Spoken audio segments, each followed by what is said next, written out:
Alright, so it's day 2 of the divorce videos. November 8th, 2021, and it is 8:15 in the morning. I just dropped off the kids at school, and I actually feel pretty good. Cooper's just walking into the building right now. He's definitely affected by things. He's upset. He met with his school counselor last week and didn't talk for very long. Talking to his principal, you can see that he's definitely has feelings inside that are making him really unsure, that he doesn't know how to express, and I'm trying to explain to him you can't keep those things inside. You gotta talk to someone, you gotta let them out, because otherwise you'll just explode. So he was talking to me, he was saying that what he wants is go inside, go inside, go inside. I don't know what he's doing. He's going in and out of the building, which is kind of worrying to me. There's no one watching. Okay, but he was saying, I asked him what he wants, and he was saying he wants mom and dad to have separate houses, and he wants this all over and done with, and he wants a dragon bedroom, and he wants to stay with me. I didn't understand why he wants to stay with me. He said that because mom always leaves him, and I also didn't understand that. So I was trying to ask him what was going on. Why is he out of the building again? I hope this isn't normal. It's very kind of strange. Go into the building. Go. I don't understand. This is making me uncomfortable that he keeps coming back out of the school building where he's supposed to be watched by teachers and stuff. I don't get it.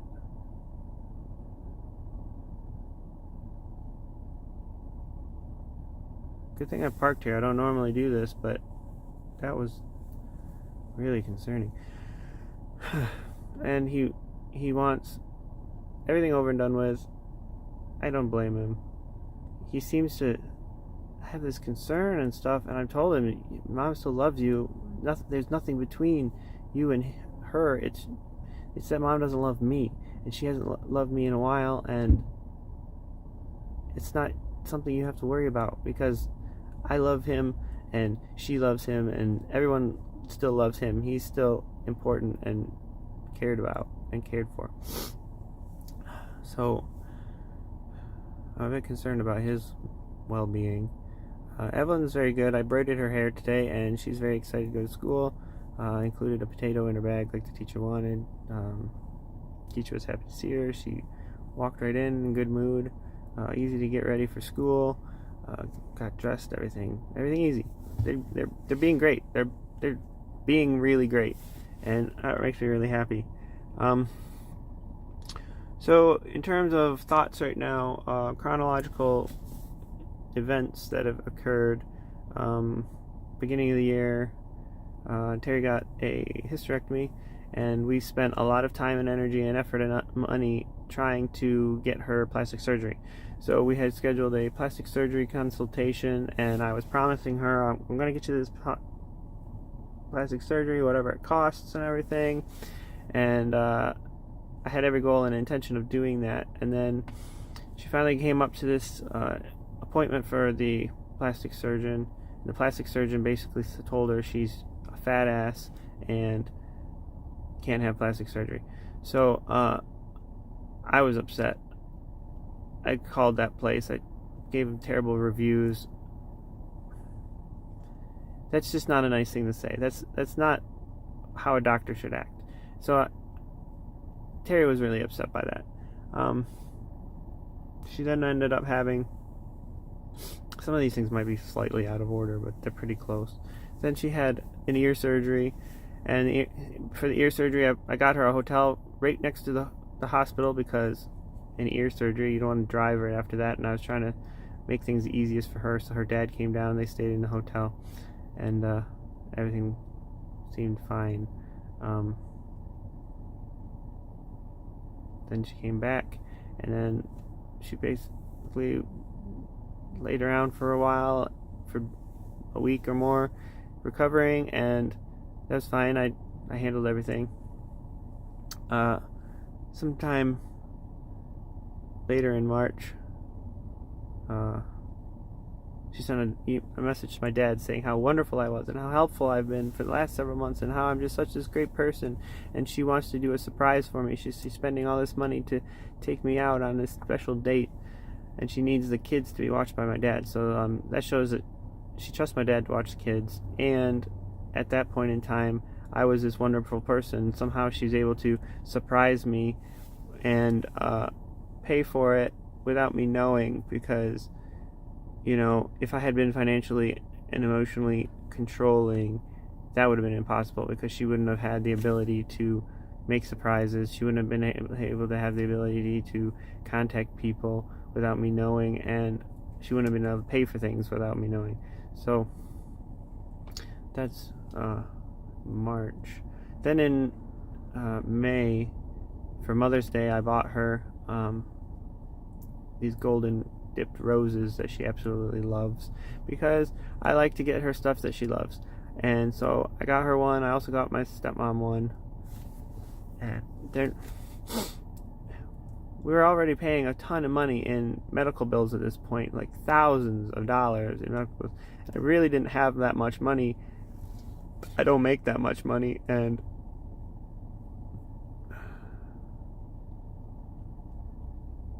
even though it's being claimed I'm hoarding money and full of money in some hidden account, which is totally false, I made it possible to get these special roses just for the important women in my life, because I cared, because I like them. Terry has quite a few of them now, and I even have a special one for Evelyn when she gets older, which she better get. Just like my kids' bank accounts, which were emptied by Terry, they better get that money back eventually. I understand she needs it for the attorney. If she had contacted me, I could have given her some money, but the way she's acting so erratic, I had to make sure that I could pay the bills. She took herself off the bank account, so she was saying I've restricted her access to the bank account, but yet then she went to the bank and removed herself from the bank account. So you tell me how I restricted her from being on the bank account when she's the one who took herself off. Anyway, so she then, sometime in June, bought me a bunch of Lego sets, space Lego sets. Totally awesome sets. I really liked them, built them, was very happy with them, and yeah, so in June, she seemed to still like me and was trying and making an effort. It seemed like after that point, things started going downhill. She started talking about wanting to get a job and dealing with her grandmother's stuff, and I had no problem with any of it. I kept trying to encourage her to get a job for years. She had also been around this time in college, because she got a free scholarship through the state of Michigan to continue her college. She was about halfway through her associates that we've already spent $70,000 on, and still have the loans to prove it. So she had a plan of getting done in 3 semesters, taking 4 classes each time, and I urged her, maybe that's too many, because I did well in college. I found college relatively easy, but even when I took 4 classes at a time, it was overwhelming and ridiculous, and I hated it. The only reason I did it was because some official at the school said it was impossible for me to graduate by spring, so I graduated in spring just to show him I could do it. But it was not fun taking 4 classes, and when you already have a history of not being able to complete all your classes, it was just too much. So I was trying to encourage her to take less. She didn't want to. She said she could do it, so she did it. And then she says she passed 1 and dropped 3, so I wasn't wrong. And I'm not even sure that she actually passed that one. I think that's when more lying started, because with her school, it's always been big lies because she covers it up. She got mad at me because all these times you've gotten mad at me for not completing projects is because I've had ADHD, and you didn't understand that, and you didn't treat me well. And I'm like, how could I have known when you just told me you had ADHD? I kept seeing this smart person who had these high ambitions and hopes, who just would make these plans, and they seemed to make perfect sense and work, but she never followed through with them. That's the thing. She would always make these plans and never follow through with them. And so I discovered here with this whole thing on Thursday,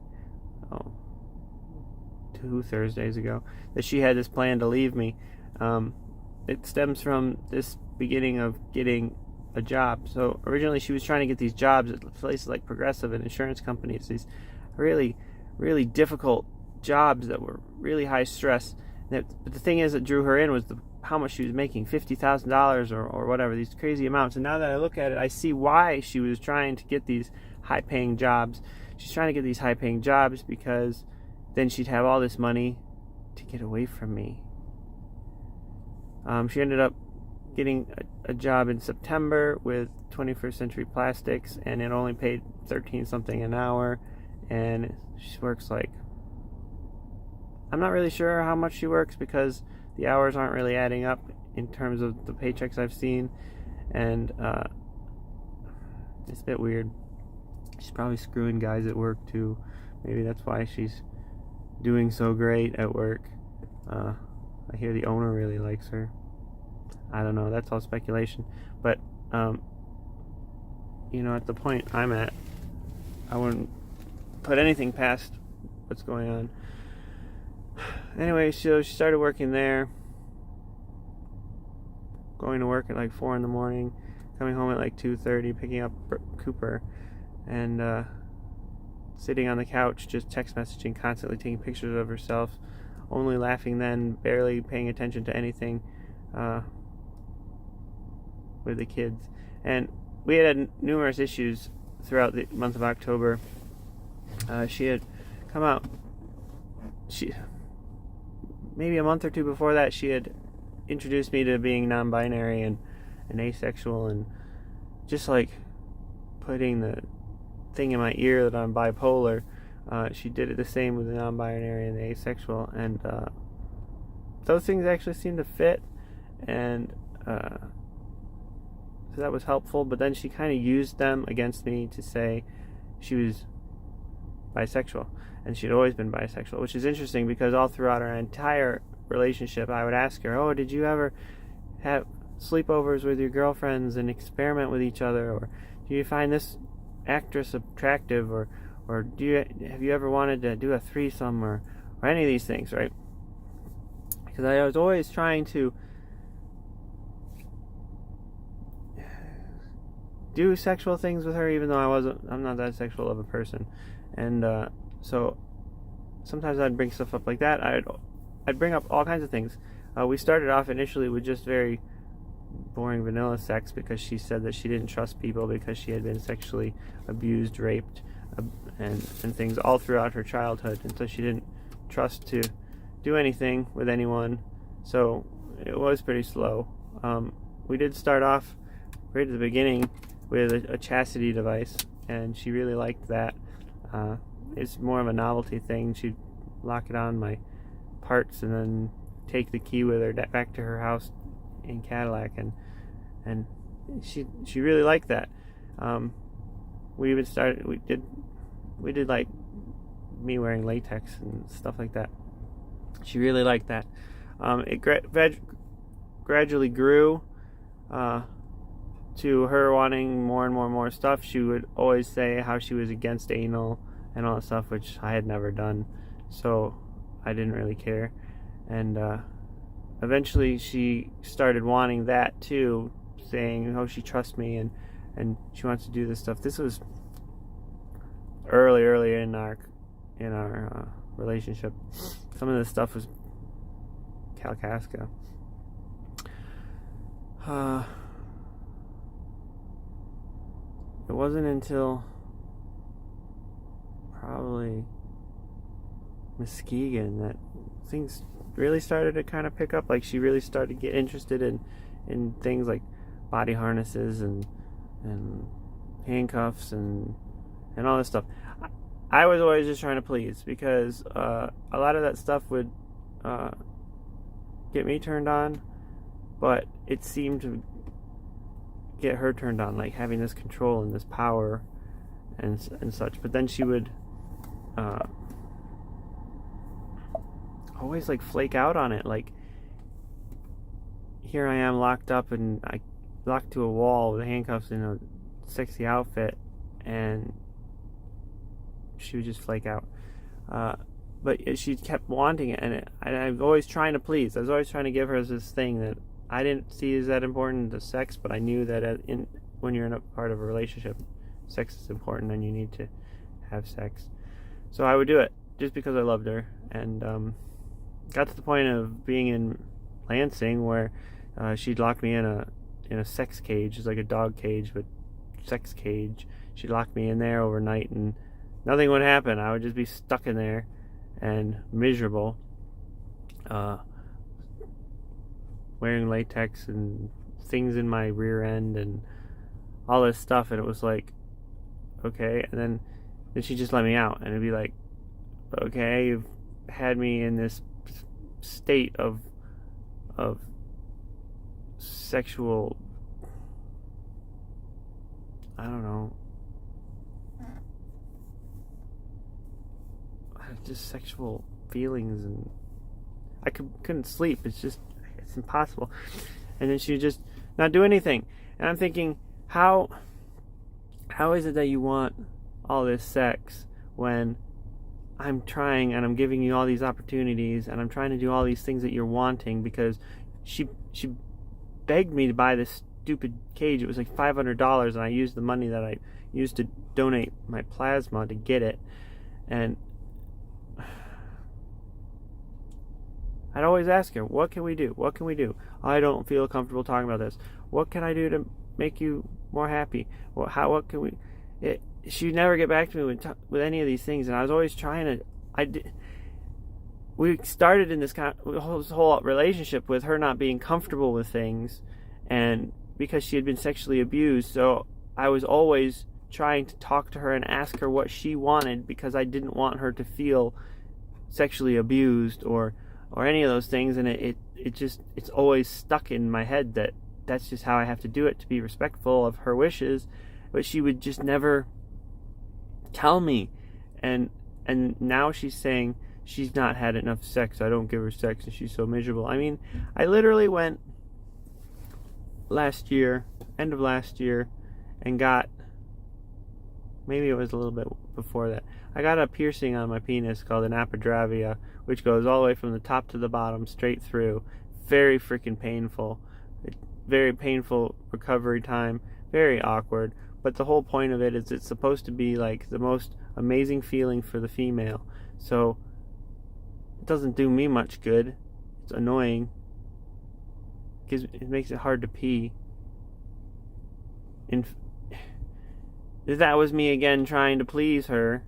But then I went to the urologist, because every time I'd have sex, there's this piece of skin that would connect to my foreskin that it wouldn't let my foreskin pull back all the way like it's supposed to. And it would just, during sex, it felt like paper cuts all over it, and it would sting really bad.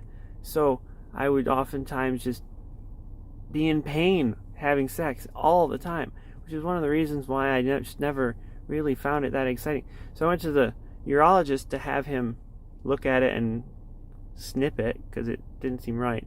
And the guy was like insulting me and making me feel like crap for having this piercing and how terrible this piercing was, and not really addressing my issue of this piece of skin that was causing me all this trouble.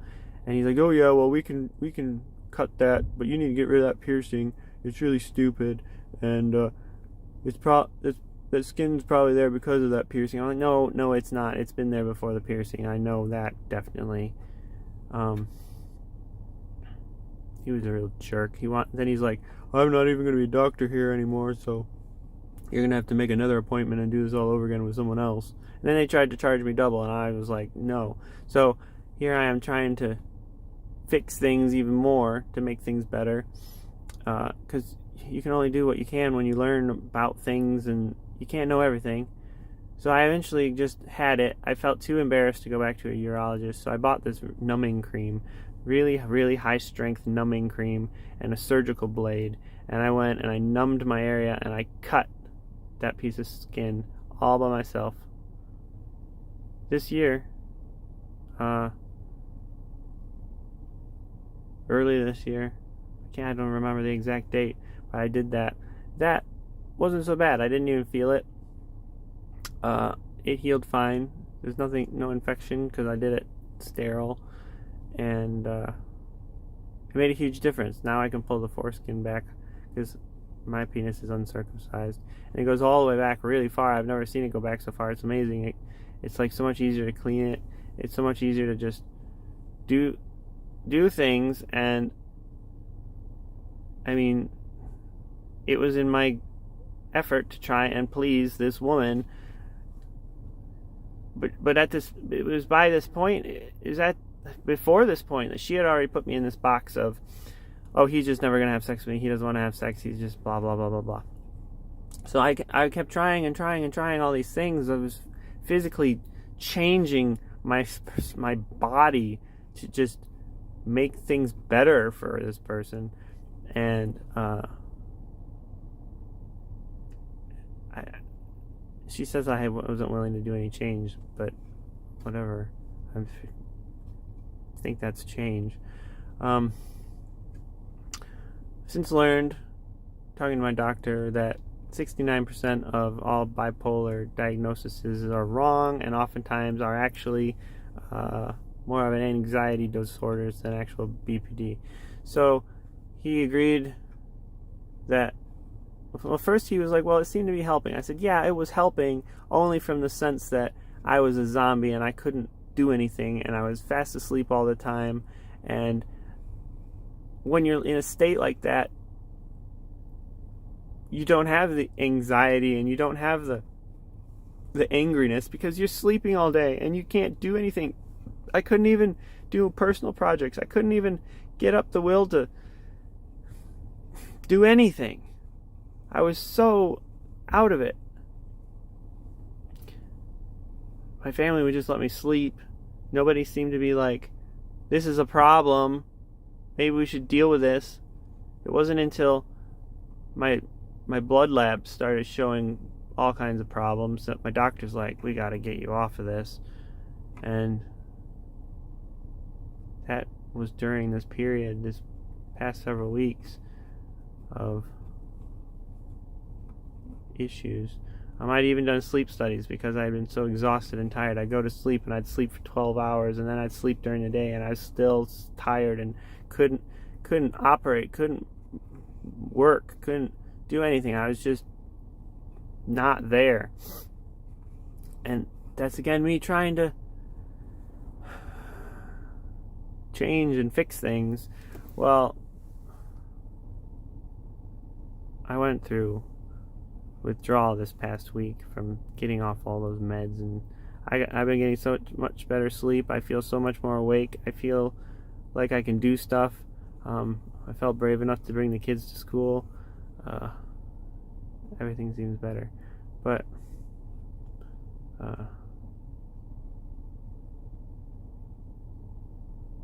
then October, Terry starts working. She loves her job. She's getting complimented by everyone at work how great she is at working, and I'm telling her, great, that's great news, it's wonderful. She's like, you didn't think I could do it, did you? I said, I didn't not think you could do it. I just didn't expect that you would do it because it didn't seem like you would do it, but I didn't think she couldn't do it. She's had a work history while we've been together, and she's always done a good job at her job. Well, it turns out she started dating like just before she started working. somehow. She would cover things up, like when she'd go visit her grandma, she would have this extra time where she didn't have to do anything and she could just act like she was at grandma's when really she wasn't. Very frustrating, the lying and deceit that was involved. But there's something that happened around October 2nd, October 3rd. She had presented to me that earlier that she was bisexual, and so she wanted to have interactions with women, and I didn't really like it, but I said she could try it out, see how it goes, women only, and I just wanted to keep my family together, so I figured if I let her do this exploration, it'll make her happy and we'll stay together as a family. That was my goal. Everything's been to try and keep the family together. So it seemed like she had already started dating before this point, from what I'm gathering. And the first person she dated that I was aware of was a woman, and the woman just stopped being interested, and Terry was really upset, and so I was here comforting her and trying to make her feel better and telling her there's more women out there, and just doing something I don't feel like a husband should have to do. Comfort your wife about someone who dumped her. Just something about that just didn't feel right. But I did it. And then she found these other people, and it was like totally different. It went from, oh, this is Ashley and this is her photograph and she lives in this area, and oh yeah, it would be great to meet up with them and take the whole family to the zoo and everything, to, oh, I don't need to tell you who this person is or where they are or anything about them, what their name is or anything. I'm just going on a date with this lady, and it sent up red flags. She started doing these dates like hours away. In Detroit, she did one in Toledo, Ohio. She just started driving ridiculous distances, and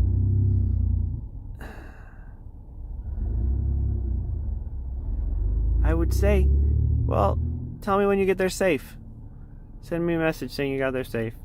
And then send me a message when you're planning on coming back. What time are you planning on coming up? Oh, I'll be back today. Late tonight. Probably around 10. She always says around 10. Every time. Well, 10 came around. 11 came around. 12 came around. 1 came around. And I just got stressed out. I was so stressed out. Because she's my wife. And I care about her. And she's already had problems with one date. And if she had gotten a flat tire, or she gotten mugged, or she had gotten kidnapped, I'm the one who has to help and deal with it. And I'd be the first person to know. Nobody else would know.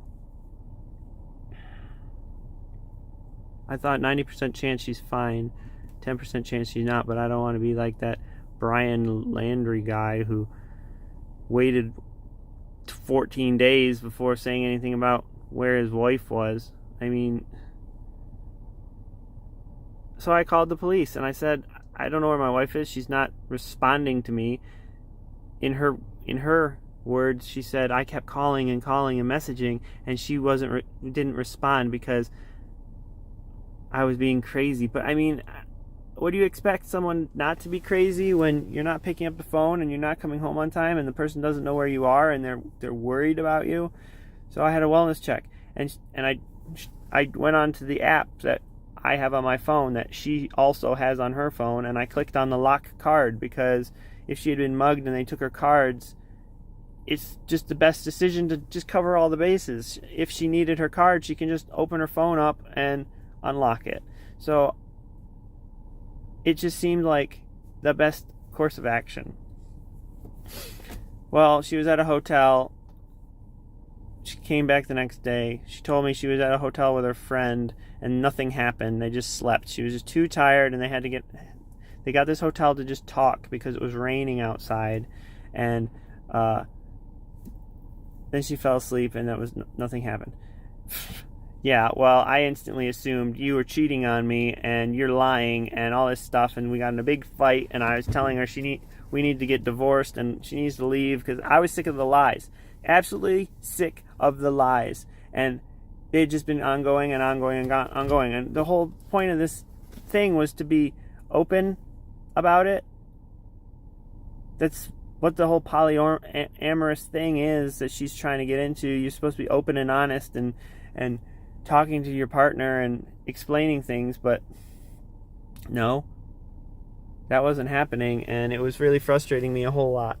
So yeah, I was crazy upset because here I was nervous, I was worried about her well-being, and she's just acting like I'm being ridiculous. Also, if she had just sent me a text message, oh, it got really late, I don't feel comfortable driving home, I'm gonna stay in a hotel, I would have been like, okay, thanks for telling me. She thought I was going to restrict her and prevent her from doing it. Why would I take a reasonable, logical excuse like, I'm too tired to come home, I'm just going to get a hotel? Why would I have a problem with that? I just felt so invisible and unimportant that she couldn't take 2 minutes to tell me she had a change in plans. It makes you feel horrible when you're sitting here worrying about this person, pouring all your energy into trying to find out what's going on, and they just act like you're an asshole.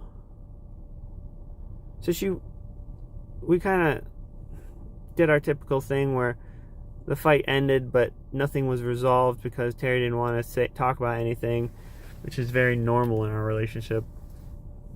And so I just tried to go back to normal. Still feeling like there's something going on. And she would go on these small dates, local dates and things, which turned out to be sex. Even the one in the hotel turned out to be sex. I have proof in text messages that she wrote that she had sex that night. And I was so controlling because I was worried about her. Stupid. These people she's going out with, she's sending them text messages after she gets home. Oh, I got home safe. And then the next morning, oh, hey, hi, how are you? And they just ghost her. And I'm thinking, so you take the time to go and send these messages to these people and tell them you got home safe, and they just ghost you. But this person who you have at home, who's thinking about you, caring for you, doing everything he can for you, you just don't give a shit because you've already given up on him. You've already put me in this box that I'm this person that you don't like, even though I've been nothing but trying. I mean, she says I'm dangerous, and all those times she locked me in a cage and had me handcuffed, why didn't she leave?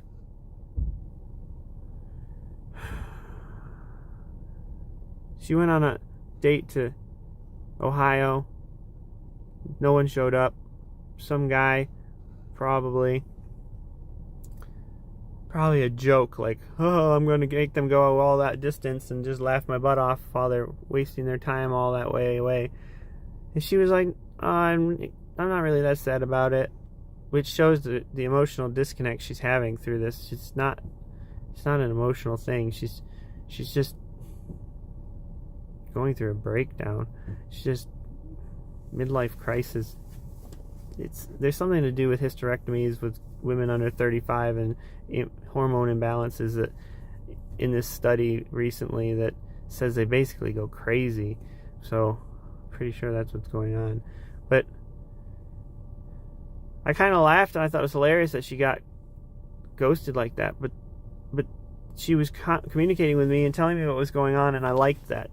She had a flat tire and called me in the middle at like 4 a.m. before work and called me to come change the tire because she hit a nail. And then she'd tell these other people on text messages that she hit a nail and she changed the tire all by herself and she's so amazing. But just this past week she got a second flat tire and she couldn't even figure out how to get roadside assistance. So she goes from being able to change a tire all by herself, look at her, she's so amazing, to now all of a sudden she can't even get roadside assistance to work because roadside assistance is not difficult.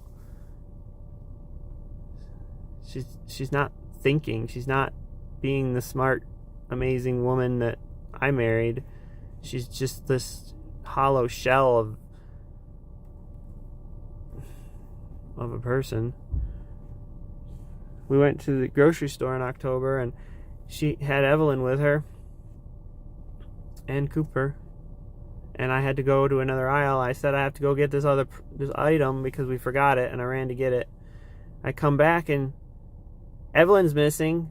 Ran down the aisle, went down to another section because she wasn't paying attention. That's another red flag I had. Then finally, she said she's going on a short date with a local person, a local girl, and let me backtrack. All throughout October, I would keep saying to her, you better only be dating women. You better only be dating women. She called me sexist because I only wanted her to date women. And yes, I'm only dating women. I'm only dating women. Well, the whole agreement was from the beginning, she's bisexual and she wants to experience dating women. So that was the agreement. I wasn't comfortable with that, but I went through it just to keep my family together. And I just had to keep confirming that. I mean, I've even asked Brenner. I said, Brenner, did you ever hear me and your mom talking about the requirements of who she's dating and what I said, who she couldn't date? And he said, yeah, you were always saying she had to date women and she couldn't date men. So that Thursday, right before Halloween, the 28th or whatever it was, 29th, she was supposed to be home by 10. It was 1 a.m. and I was just had it. I'm thinking, should I call the cops? What should I do? I said, fuck it. Fuck it. I am sick of this. Something is going on. So I logged into her computer. I viewed all of her text messages. And the things I discovered were disgusting. Men's penises everywhere. She was sending sexy pictures of herself to huge amounts of men. A lot of the men didn't even use their real name.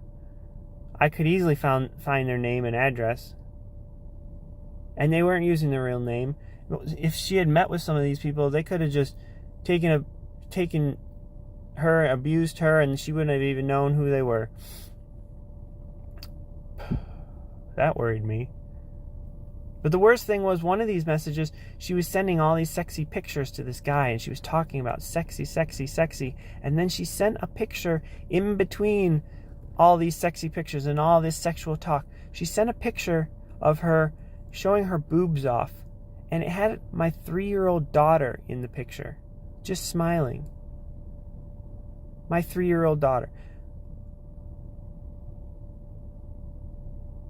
That sent me into dad mode. Why the hell are you talking about sex and sending sexy pictures and you include a picture of my 3-year-old daughter? Are you advertising to these men? Oh, look, I have a 3-year-old daughter.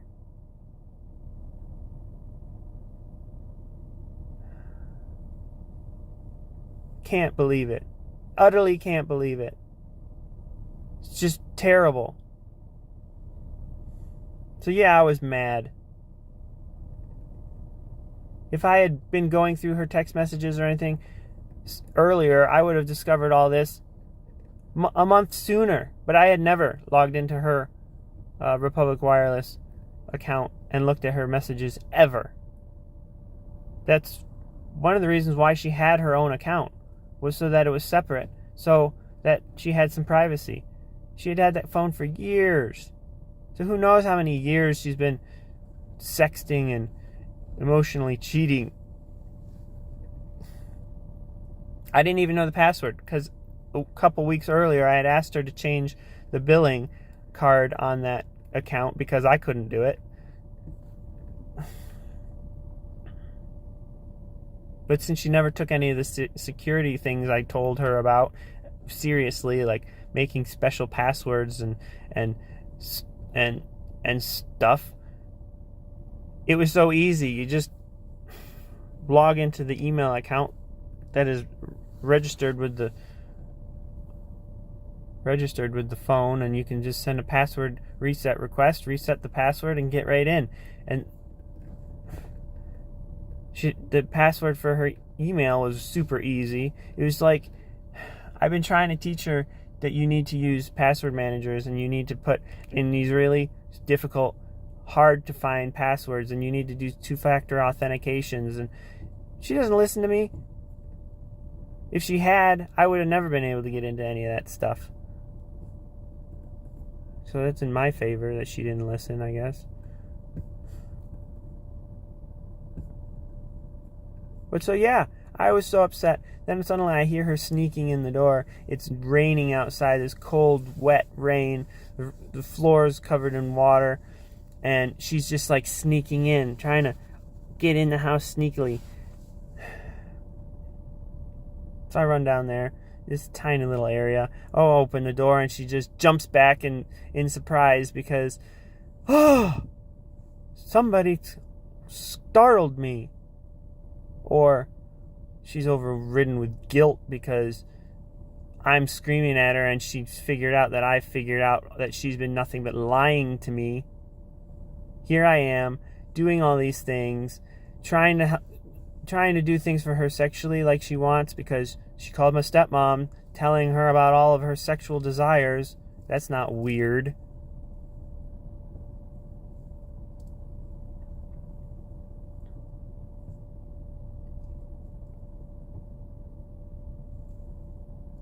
It's like this non-binary thing. She uses it against me. She used it to say she's bisexual, and how could I judge if she's bisexual when I'm non-binary? And then she used the bisexual thing to be able to go on dates with women when really they weren't women. It was all a ploy to pretend to be bisexual and use the LGBT community as cover so that she can go and experiment with women when it was 95% men that she was seeing. Her partner, I can't go into the details on that and his address and phone number because I can't do that right now, but I could. All the lies she tells people on how my husband's okay with it. I don't tell him details. Yeah, you don't tell me details because you know I'm not okay with it. It's just, I went into dad mode. I was so freaking angry that my daughter is being advertised to these weird men who are looking for sex. What do you expect of me?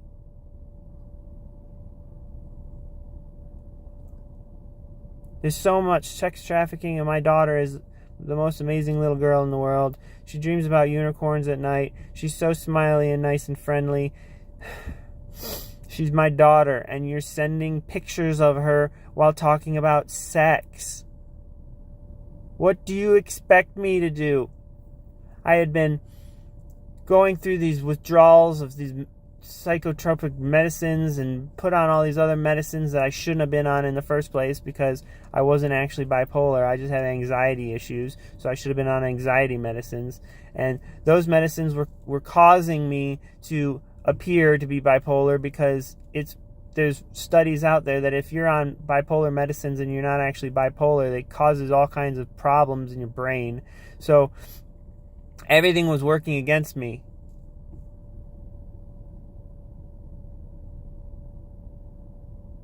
But I knew for sure I needed to protect my kids.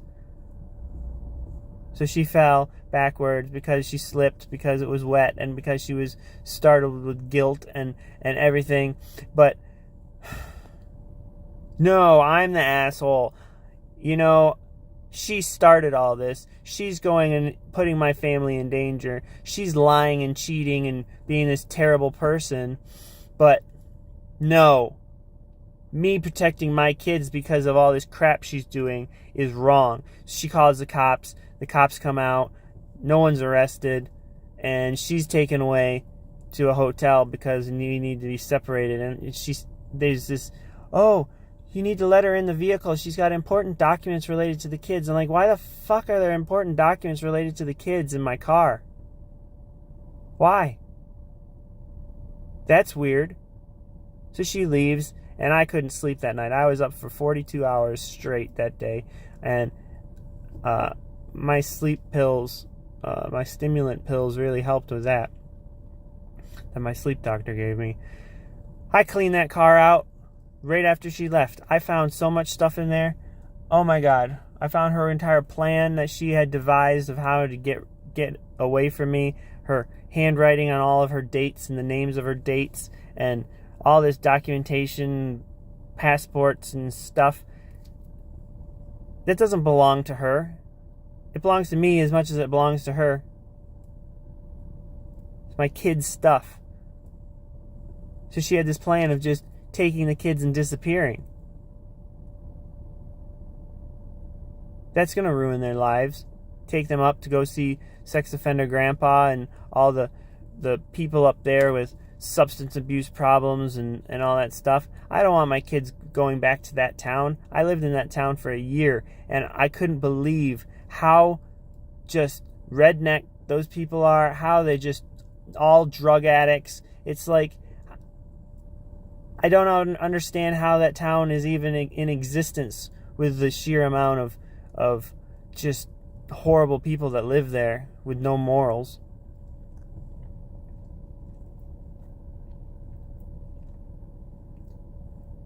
Well, that's not happening. I'm protecting my kids because my kids are most important. They're going to be not allowed to go up there near all the sex offenders. They're not going to be able to leave town. They need to stay in the same school they're in now because the school district they're in is 100 times better than the school district up there. They need to maintain their normal life. They need to be able to have all the things that they've been accustomed to. And she can't provide that. She's endangering them. So she gets PPO against me because she thinks she's got this ultimate power and that she can just excise this power. But the thing is the PPO is extremely easy to get, especially when you live with someone. You just write a bunch of bullshit and then the judge signs it, because the judge and the courthouse are not going to take the risk of getting in trouble for not enacting a PPO when it's needed. They just enact all of them. It's easy to get a PPO. And there's a good reason for it. It's because there are people out there who really need them because they're being harassed and they're in danger.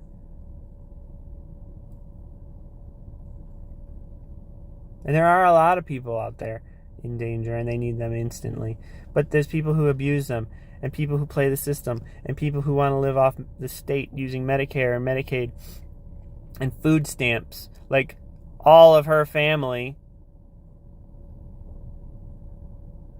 So they think they play the system and they think they play me. And the problem is the people that they're playing up there, the people that they're dealing with, are all stupid. They don't have plans or brains or means. They don't have backup plans. I had a backup plan. I had this feeling that she was doing stuff. I was restricting her access to a lot of my main important accounts and things like that so that she couldn't see certain things like my email and stuff, because if you get into someone's email, you basically have control over everything, because that's where your two-factor authentications oftentimes go. That's where your Google account, I have a Google account authenticator. Everything's through there, so it has to be protected, and I just wasn't feeling safe with her having that stuff. I felt safe with her having the streaming passwords and all the silly side accounts, secondary accounts that weren't that big a deal, but not my primary accounts, not my cell phone account, not my important stuff. I told her to do the same thing, but she's never been one to take action quickly or to take things seriously. But yeah, so this PPO got issued, and the PPO said, you cannot live in the same house as her, where she has her residence, and you can't contact her, you can't kill her, you can't do all these things to her. And I'm just thinking, okay, well, she's not here. She's probably not going to be here for a day or two because she's out screwing someone. And because she stayed at like Quality Inn hotels for a while, and then she stayed at a Howell hotel, and she did like this big shopping spree in Howell. And one of the people she was dating was in Howell. So I said, I can't be in this house. Okay, well, I'm going to grab all my stuff, grab all my kids' stuff, and then Brenner grabbed a bunch of stuff that wasn't really needed, but he grabbed it anyway because he didn't want it getting damaged. And took the kids to my dad's house. Because that's one thing. A couple days before the day before the PPO, a wellness check was done. The police came saying there was reports that my kids were being abused. So I showed them my kids, and they're like, "Your kids look fine." I'm like, yeah, because they are. I'm here protecting them. And then so PPO came in, I grabbed all my stuff, and I just booked it out of the house, and didn't bother tidying up as I was grabbing stuff randomly and pulling stuff out everywhere. I was in too much of a hurry because I didn't want to end up being arrested because I'm in this house, but I couldn't just leave the house and leave a 3-year-old and a 7-year-old and a 16-year-old all by themselves with no idea of when mom was going to come home or with. So the safest thing I could do was take my kids to my dad's house, because at least there I knew I could watch them and they would be safe and they would have a roof over their head. So then I bought blow up mattresses, I bought blankets, I bought food, I bought clothes for the kids, and they've been there since. But when Terry finally arrived to the house, probably with a big puffed up chest full of adrenaline, thinking she was just going to lay down the law and be super, super powerful, kicking me out of the house and getting her way and forcing her will, probably walked into that house and just was deflated and miserable that her stupid plan created by her and her stupid dad was actually stupid.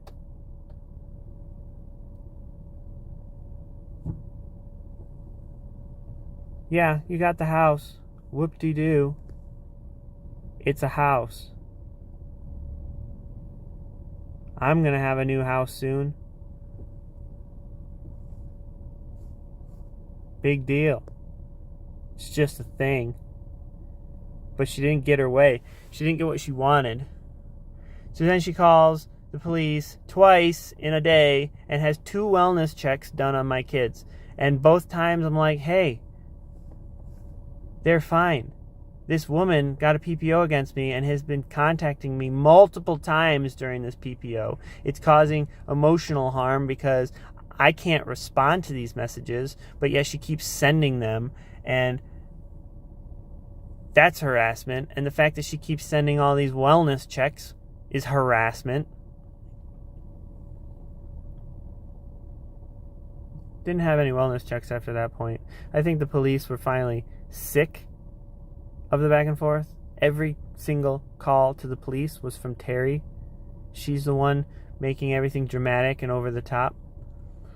I met with my attorney, filed to get rid of the PPO. When he read what she had written, the first thing he said was, she sounds unstable. The things she wrote, most of what she wrote on this PPO, have absolutely no relevance to anything. And I was like, yeah, it's the same way I felt. Like, it just sounds like she's blabbering. There's no substance to this. He said, yeah, we'll get that thrown out. And this pending criminal charge thing that exists, it probably won't go anywhere. And if it does, we'll just get it thrown out. That's what he said. So that sounds pretty promising for me. It does stress me out a bit, but this is what happens. I'm not that great at the end of relationships. When I start finding out that I'm being cheated on, and all of my energy and effort and all my hard work of trying to make everyone happy and being this good guy, trying to just do everything I can, ends up being worthless. Like, it's like if you had Bitcoin and it was worth 60,000, and then the next day it's worth a penny. That's how it went. All this hard work and everything I had been trying to do and strive for had this great goal to pay down debts and actually maybe have some money. Everything's ruined. Instantly.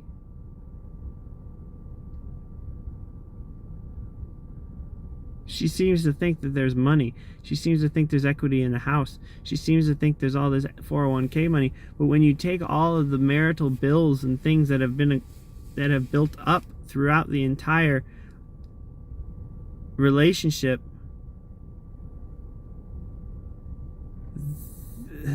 it adds up to a negative $50,000. That's actual numbers. That doesn't even include the crazy amount that's going to be cost on the attorney, because she's going to make it difficult. She's not going to agree to things.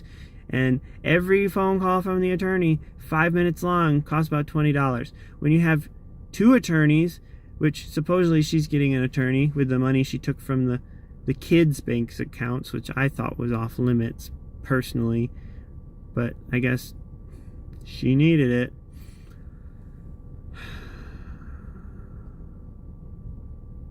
Those two attorneys talking to each other, $250 an hour, that's $500 an hour.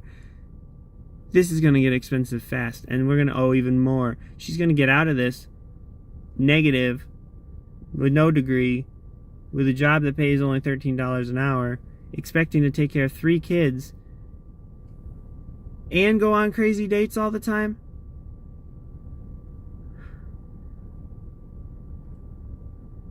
She's going to want child support for me, alimony. Well, that'll be a little bit difficult, considering I can prove that she's just been making horrible decisions and putting my children at risk and cheating on me. All those things are taken into consideration. I just want everything split down the middle, and I want away from this person. I just want it done. I don't handle these things well when I discover all my value and worth is just dropped to zero, and I get mad and I get frustrated, and I get so hurt learning that I've actually been getting used and abused emotionally. So I snap, I get mad, I get angry. Who wouldn't? So my kids didn't go to school for the past week because I was worried. I think I'm in a better emotional place now that I'm not detoxing on those stupid drugs, and I'm on just some anxiety pills, because that's what I actually needed for all these years. I could have gotten some help on that if anyone really cared. Kept trying and trying and trying. You can only try with the information that you have. Even my stepmom said, "Oh, I didn't think you were bipolar," and then other people came out of the woodwork saying, "Yeah, when you told me you were bipolar, I really didn't believe it." Other doctors, like the sleep doctor, when I said I'm taking these bipolar meds, he's like, was that issued by a psychiatrist? I'm like, no. He's like, that's weird. And the same thing with a therapist. It's like all these signs that I wasn't really paying attention to, of all these people saying, this doesn't really fit. It doesn't make any sense how you could get diagnosed by a regular doctor and not a psychiatrist. Are you sure? Yeah, sure as I know. From what I'm being told, my wife seems to agree with it. It was all in this plan. It's unraveled. I've gotten such much better sleep this past week, even though I've been stressed out and having dreams of wanting to be back together and have a good life. I wake up and I feel awake. I feel like I can think. Like my memory is improving. Everything's better. I felt brave to take the kids to school this week. I think it's all going to work out well. But I just needed to get this all out and rant. It really feels good. I'm not this bad guy. I've always been this really good guy, really good guy, really good guy, and then people come along and they push my buttons, and then they claim that I'm not a citizen, and they try to do all these lowball things, and then I get mad and angry. They push me over the edge, they push my buttons. That doesn't make me a bad guy. That means that everyone around me is bad, trying to make me do the things that they've told everyone else that I do. And in this case, Terry was successful.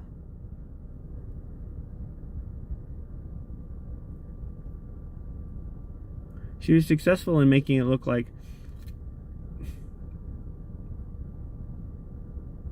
I go through her text messages, because I did go through her text messages once. But if I had gone through them sooner, I would have known this sooner.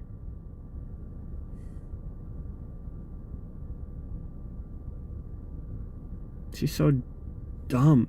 Like, we even use a special Signal text messaging system that removes your messages and people can't get into, and she didn't even use that.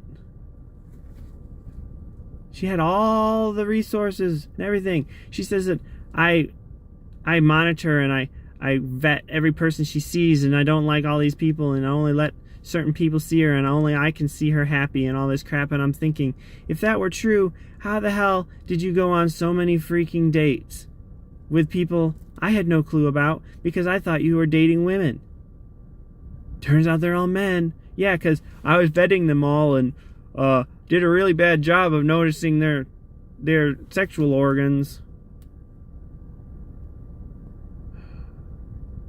She also brings up the fact that this non-binary thing, that why do I have problems with gender, and why do I still think about man and woman and all. I'm 37 years old, and I only just recently discovered this whole non-binary thing, and it's been built into my brain for 37 years that there's male, female, and nothing else.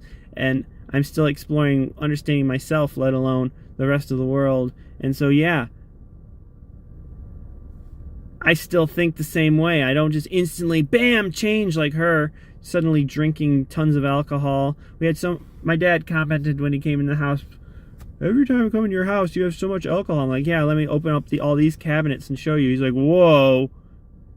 Then I bring up to my stepmom that Terry drank 2 Long Island iced teas at the bowling alley, and Barb's like, whoa, those are like the most hardcore drinks you can get. And I don't know, I've never had them. And she's like, yeah, you basically just take all the liquor in the whole bar and pour it into the drink. I'm like, she drank 2 of them and was saying she was feeling tipsy. She took drugs with some person, telling me how it made her feel so great and we should start doing drugs. And I'm thinking, no thanks. And then this constant need to go and have sex, and saying she wants to be her own person. So she has this book, The Ethical Slut. Well, I think she missed part of the book and missed the ethical part and just went to the slut part, because she's been having sex with so many people. One of the messages said that this guy didn't want anything up his ass except for a tongue, and she's like, oh yeah, I can do that. She put her tongue in some man's ass, and then what, she's gonna kiss my daughter? She could get herpes, she could get crabs, she could get any number of skin diseases that are STDs and transfer them to my kids, because I asked them if they have disease. What the fuck? These are people who just are there for a one-night stand, don't even reply to her the next day. You think they're gonna tell her the truth? She has lost it. She trusts these people who don't deserve trust.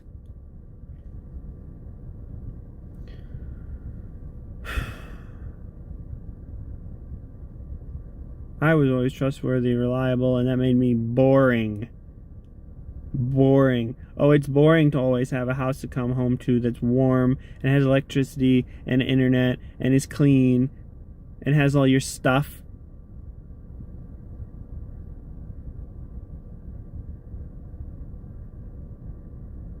if she hadn't already put me in that damn box and started actually realizing what she had and how I was trying so hard, things would be different. But her dad got into her head, and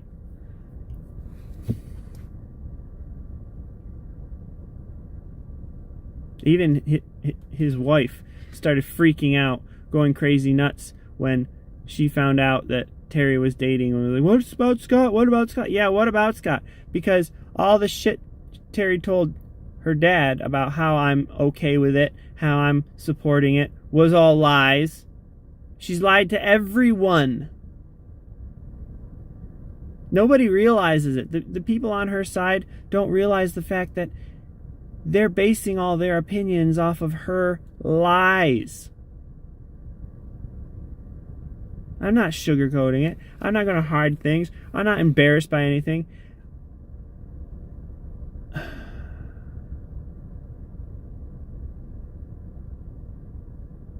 I've gotten past that. I've learned you just let it all out, because then no one can hurt you. Because the last time I had issues and her family came in and stormed my house back in 2009 or 8, I still have the evidence and proof of her cheating from then too. My dad gave it to me. It's probably going to come up in court. It's stamped by the USPS, so it's got a federal date stamp on it to validate it's when it was made and everything.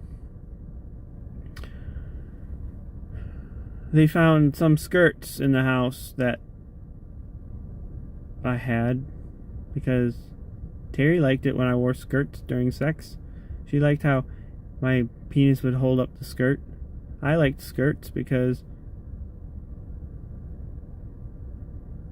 I was non-binary. I just didn't know it. But they found them and tried to embarrass me about it and make fun of me for it. And I was embarrassed. Back then I was regressed and repressed about how I was. I kept, if I wanted, when we went to the store to buy clothes and I wanted to look at a pair of flared pants or something, I always treated like I'm some degenerate weirdo. It's just that I like them. And they fit. And I didn't care what the fabric was supposed to be on. It's just fabric to me.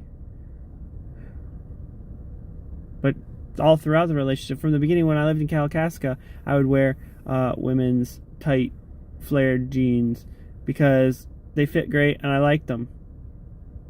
Terry knew it from the beginning. She was like the first person I dated to know that, and it was because I felt like I could get along with her. I felt like she was understanding and everything, and she didn't mind.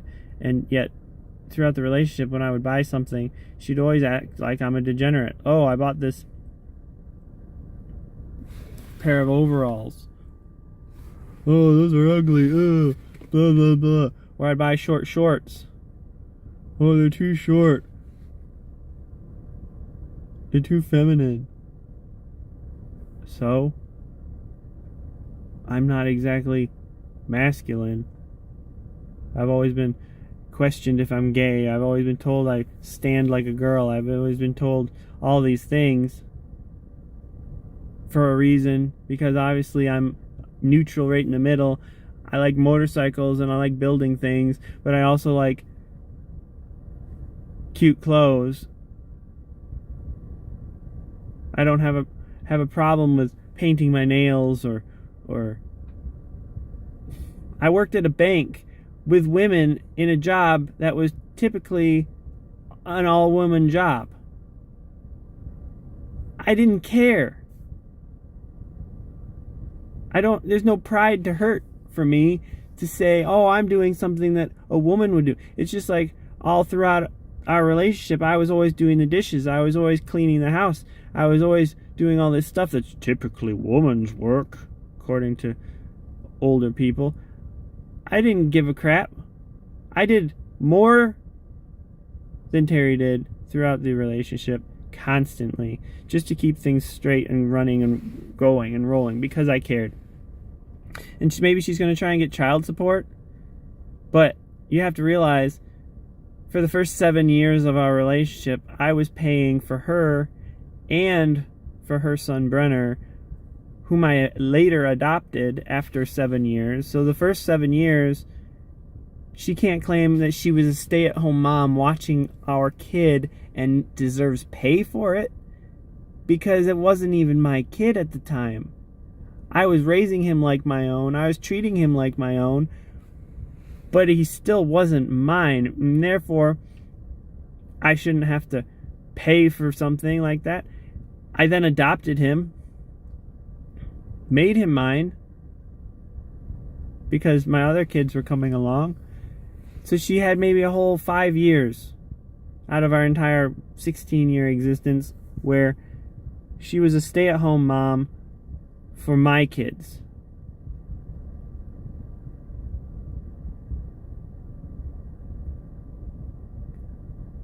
But I took paternity leave, I took vacations, and then I worked from home for a couple of years.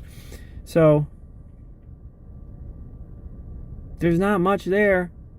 5 years out of 16. She can't claim for 16 years she's a horrible stay-at-home mom who deserves all this stuff because of it. I don't care if she takes the house and everything. She can have everything. 50-50.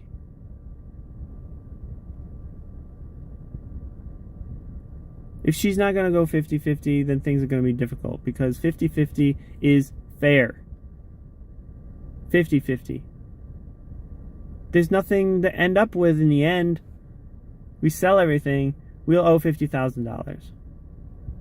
That's the story of it. So she'll owe $25,000, I'll owe $25,000. And that doesn't include the cost of the attorneys, which, from what I'm getting, is going to be upwards of $20,000. Which I don't have. I've only paid $1,000 so far.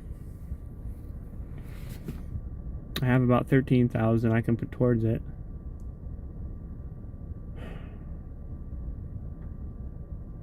I just hope she gets what she wants. She gets to go and live her life being this true, authentic person who goes and gets used by men every couple days. I don't understand how being a strong, independent woman means submitting to men and sucking their dicks and giving them free sex that might as well be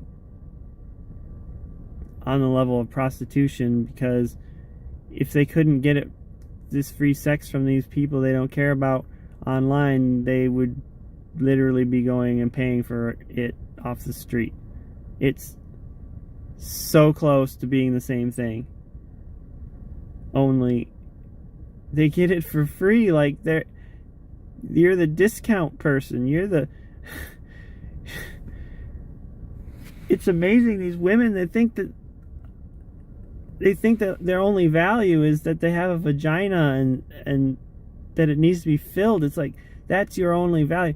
And I never looked at a woman and said, oh, your value is that you have a vagina. I always went with the smart ones, the